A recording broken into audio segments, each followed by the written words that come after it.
Hello and welcome to Seven Story Publishing. My name is Lisa Jakovsky and I have author Jaclyn Lanae here with me today. How are you doing, Jaclyn?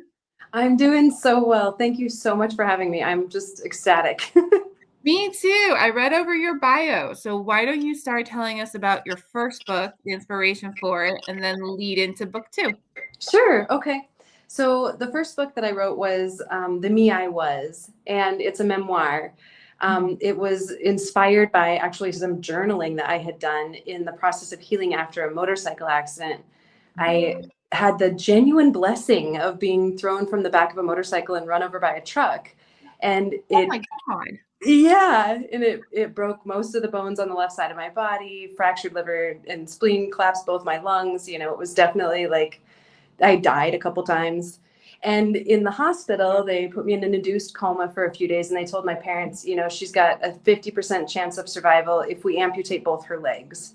But if we don't amputate her legs, she probably won't survive.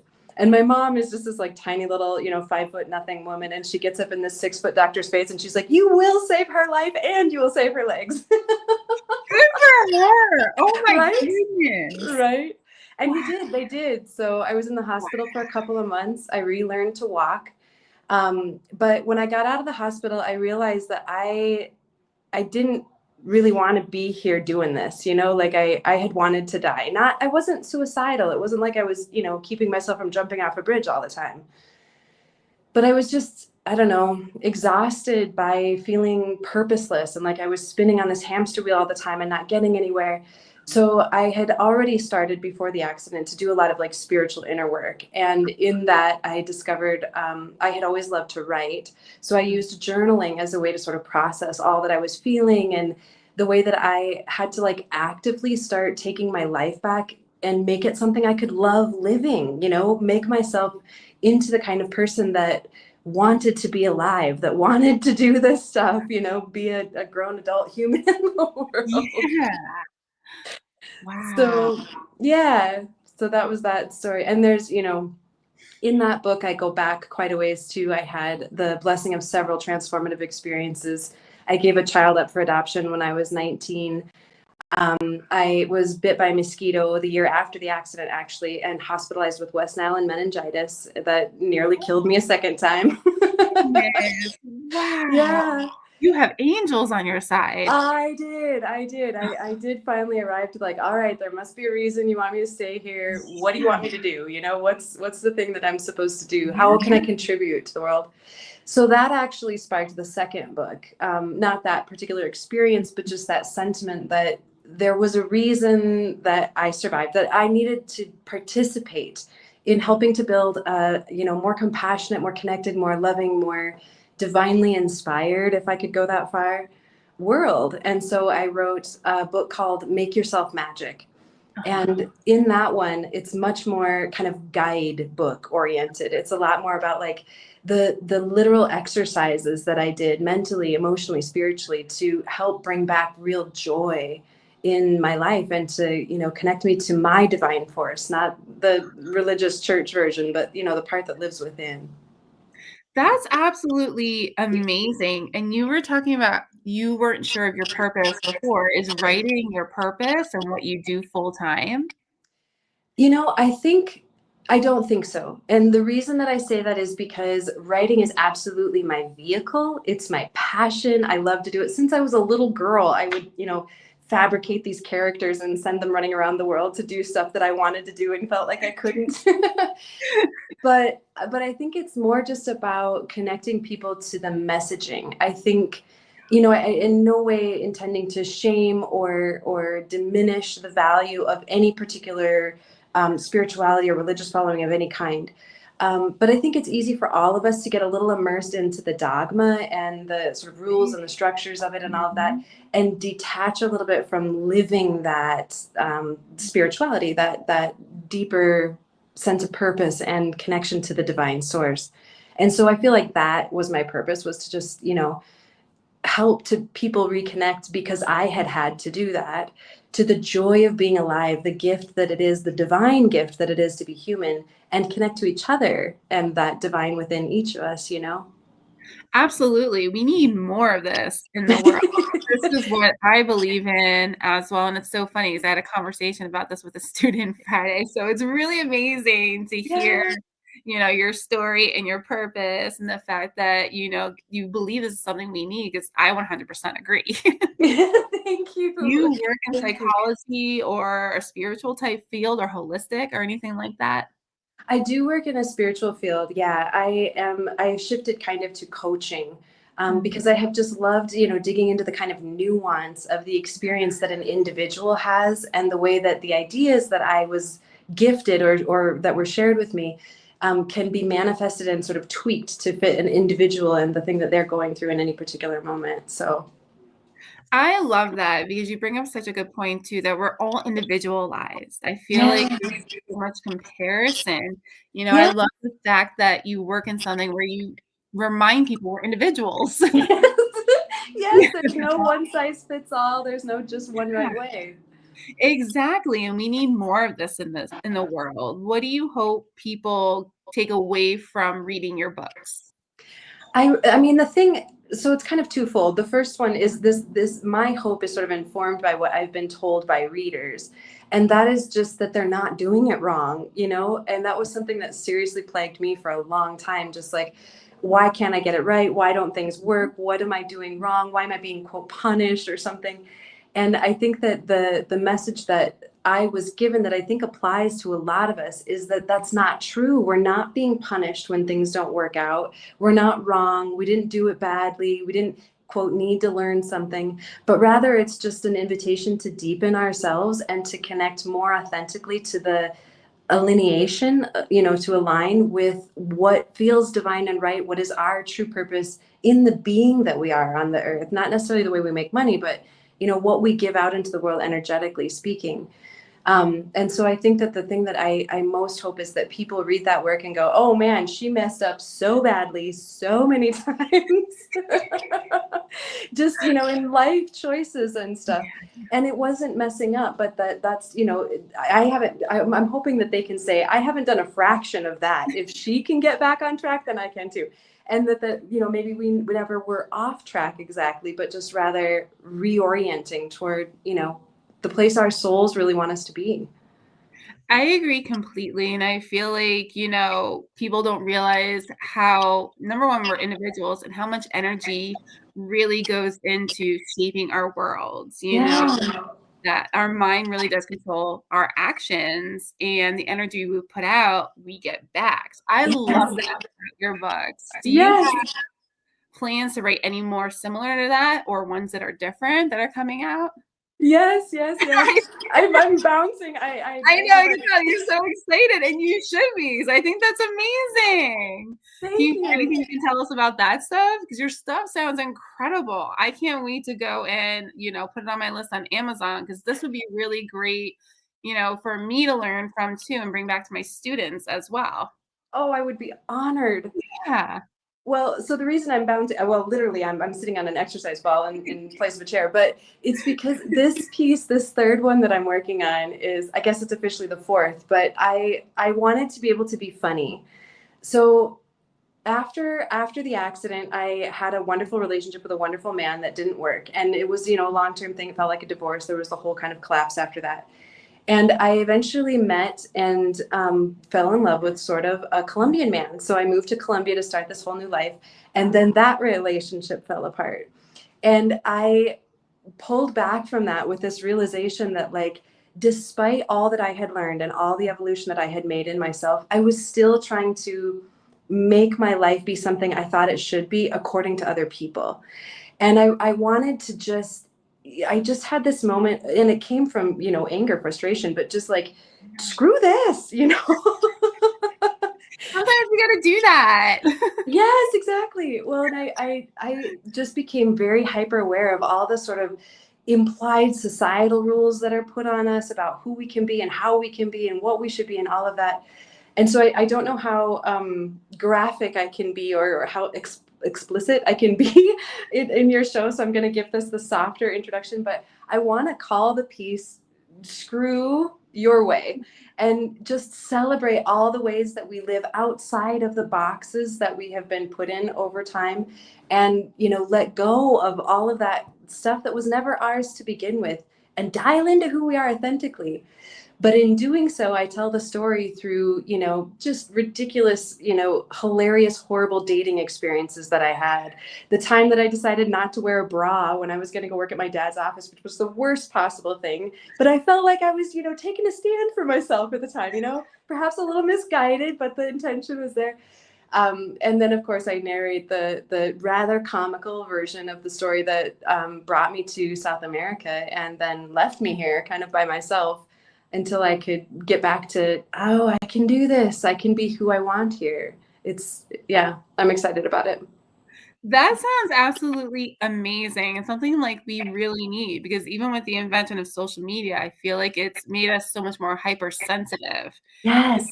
to comparison. So I Yeah. really love that. And that sounds empowering. That sounds like it's something that's going to be really inspirational for especially females around the world. Yes, I really hope so. I think even in conversations with my friends, I think there's so many ways that we just don't even realize that we are living under or inside of systems or structures that were not actually built for us to be free and to be who we really are. And I think that even the exploration of that can be scary for people, but it's kind of like, well, if somebody does it first badly, then it makes space for other people to, explore how they can do it themselves in a bit more authentic way or in a bit more, personal way or whatever. And I think it's really awesome that you're open enough and comfortable enough to talk about your experiences, because I know so many people are going to be able to relate to it, and it's going to help them open up and really become happier in life, which is something we need more of right now. Yeah, I agree. Speaking of the social media thing, I think that there's obviously several aspects of it, but I think one of the ones that not bothers me, but that I've learned a lot from is that the whole like A real, B real thing, either we're shown like the highlights of someone's beautiful star, glitter colored life and how beautiful it is and how perfect they are and all of that. Or there's this like comical self-degradation that happens. And I appreciate both of those things, but they exist at the same time in each of us. You know what I mean? And I just love the idea that we could be wildly free and be authentic about the truth that stuff hurts sometimes, but it's also funny, but it's also really transformative, but it's also exactly what we wanted to create in the world. It just didn't go the way we wanted, or whatever the dynamic would be in any situation.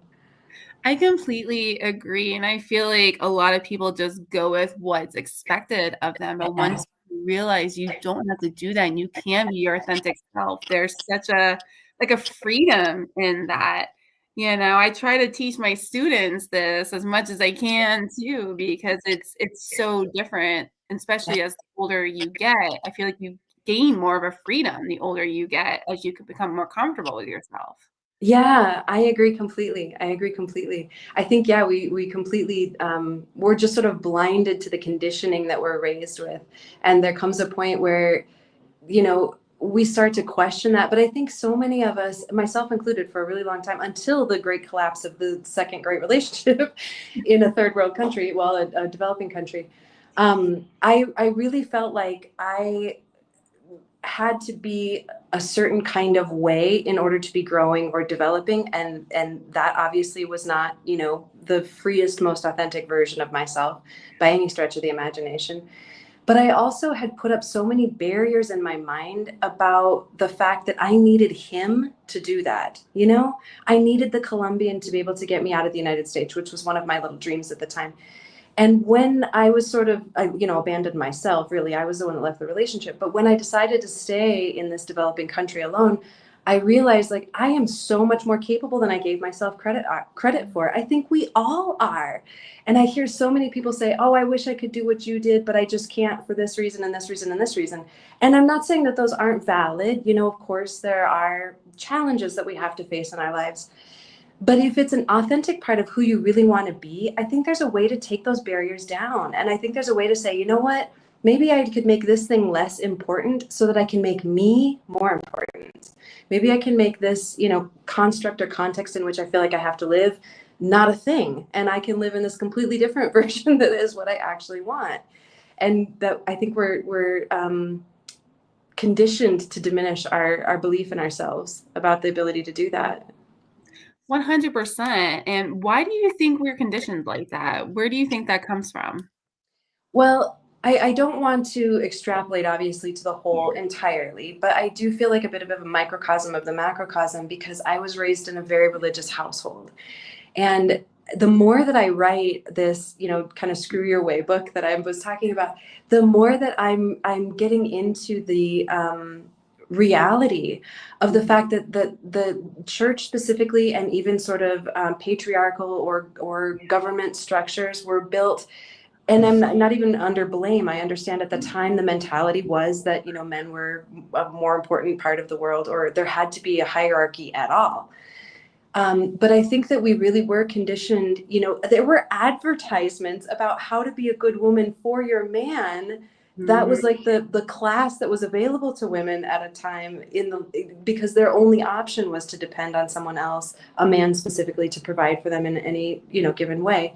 And I think that, pulling ourselves out of that is difficult, not only, whatever legal constructs we may have to come up against, but also just emotionally. Like, we've already been tasked with carrying all of the, sort of familial responsibilities, the social responsibilities, whatever. And to take that and then also try to step into being career women, and also try to step into being valuable community members and lifting each other up and all of that, I think that it's just exhausting, overwhelming, and we were never taught how to do that. We were taught how to be perfect enough to receive, how to be the right kind of partner to, allow the provider to be and do who he was and what he did, so that we could, get a little of the scraps that were left over after the rent was paid. You know what I mean? I And totally agree. I don't want to I don't want to alienate or blame men, because I don't think it's their fault either. It was just the sort of vision of society that had been built up based on history, that had been perhaps a little bit distorted. There was a time when matriarchal society was the norm and not the exception. And I don't know that either one is the right way, but I think a blending of both is absolutely a valuable step forward, for sure. We need each other. I 100% agree with that, and I think too that's the power of writing and the power of words, and why we Yeah. need books so badly, because you can really learn from them, Yeah. and it's not just the reading part. Like, there's audiobooks too that people can have, and Yeah. braille, and I think that's something that's common that we're missing out on, and on realizing basically, is how powerful our words can be when we Yes. put them into a book form, because it can Yes. help us change and evolve like you were just talking about.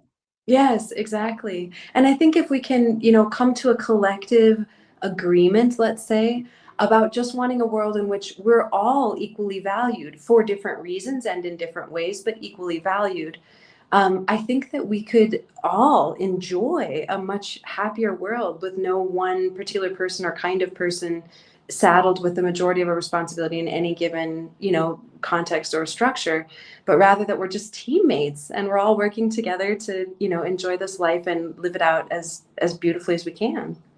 I absolutely agree. What is your favorite thing about being an author and writer? This. I mean, if I'm honest, it's this. I love the act of writing. I do. I love the research. I love the editing, Mhm. all of it. I am a writer at heart. But the connection to a community of people that are interested in the material that I'm working in, the media, the subject matter that I'm working in, is just, that's the thing that just lights my heart on fire. That's the thing that I write the books for, is to be able to be connective. I absolutely understand that. Was there anything that was really tough or is really difficult about being an author and writer?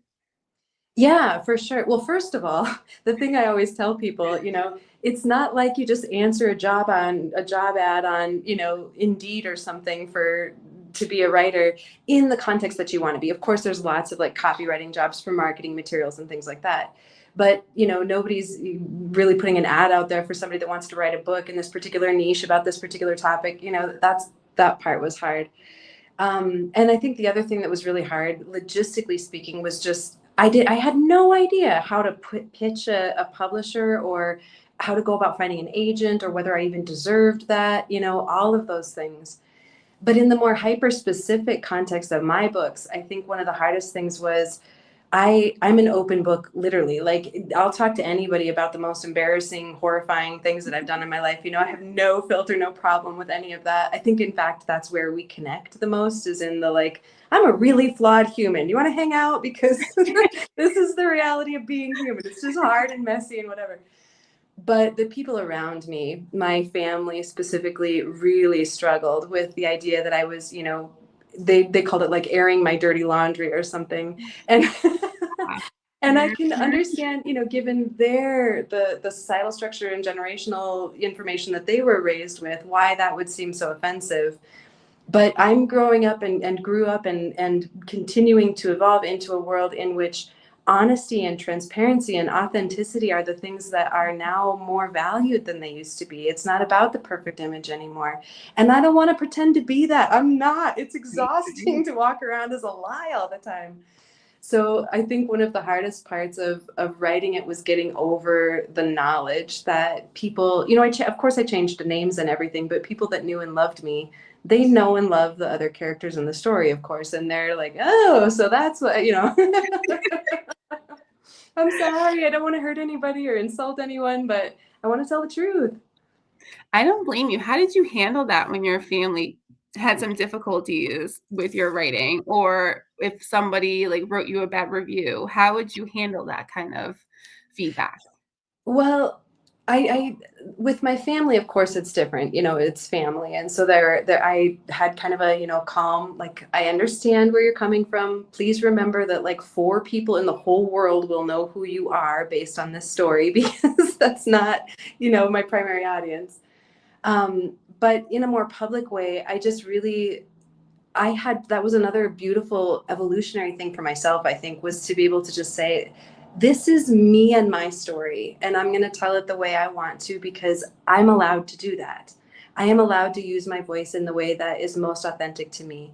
And I'm not, running anybody down or shaming anybody or blaming or anything like that. So you can accept it, or you don't have to, but you don't have to tell me that I needed to do it differently, because that's not what this is. That's not what this was ever about. I absolutely love that, because there is some fear and anxiety when you go to become published because, how are people going to react? What are they Yeah. going to say to it? And depending on what your topic is, it could be something that's very controversial. So I think that's a really awesome way to kind of about it. And I think that's a really kind of great advice for an aspiring author too. Is there any other kind of advice you would give somebody who's looking to publish their first book? Yeah, there's a couple of things. First of all, of course, I think, as every author I ever read told me, don't give up. Just don't give up. It's so tempting to do that when you've been rejected over and over and over and over again. But don't give up. There's somebody out there that needs to hear your words, your story, even if the story's been told 100 other times. The version that you are going to tell has different value to different people. It will connect more deeply to different people, and that's valuable in and of itself. And the other thing is, I think I haven't done it the other way, so I can't speak to the traditional publishing route, but I have been really happy with what I've been able to do self-publishing. And in part, that's because of the freedom, I mean, there's nobody over my shoulder saying, well, I don't think you should say this thing this way, or that's too brutal, or whatever. It's just exactly what I want it to be. And it takes down that whole pressure and barrier of feeling like you have to appeal to a publisher or a certain kind of audience or something to be able to get your book out in the world. And the last one is to come from authenticity. I think the chances, realistically, of especially a first-time author, landing on a pot of $1 million because they wrote their first book, are slim in the honest statistical world.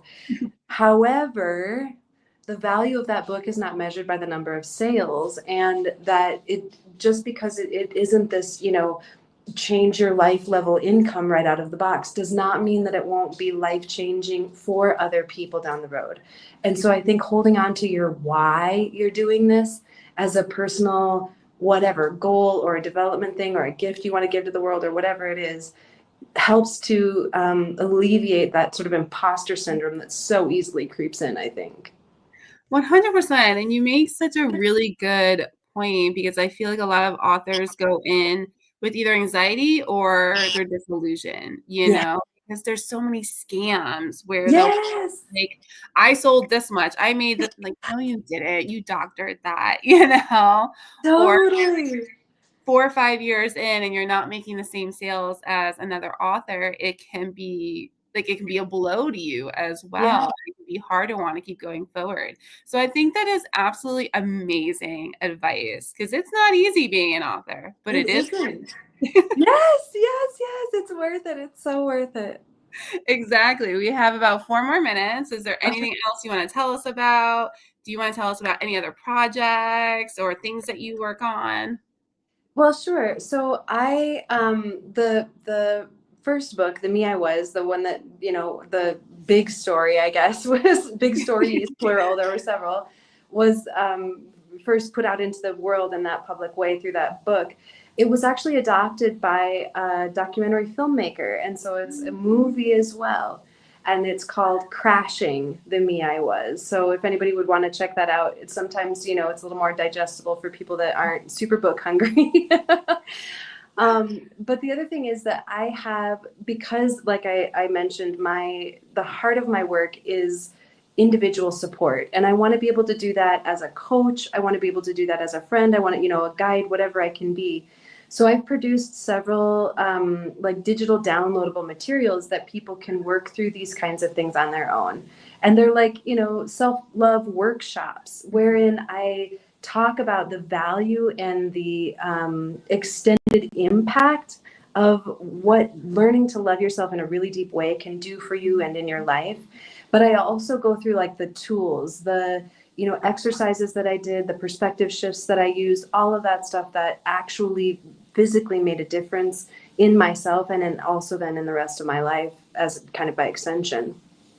That's incredible. Those are free to download, or that you have to pay for them? Some of them are free, yep, and some of them are paid. So if you sign up, then you can get like one of the little guidebooks for free or whatever. If you want more immersive experience, then there are downloadable classes, but those are paid. That's incredible. Where can people find you? Where can people find your free downloads, your website? Yeah, so it's author jaclynlanae.com.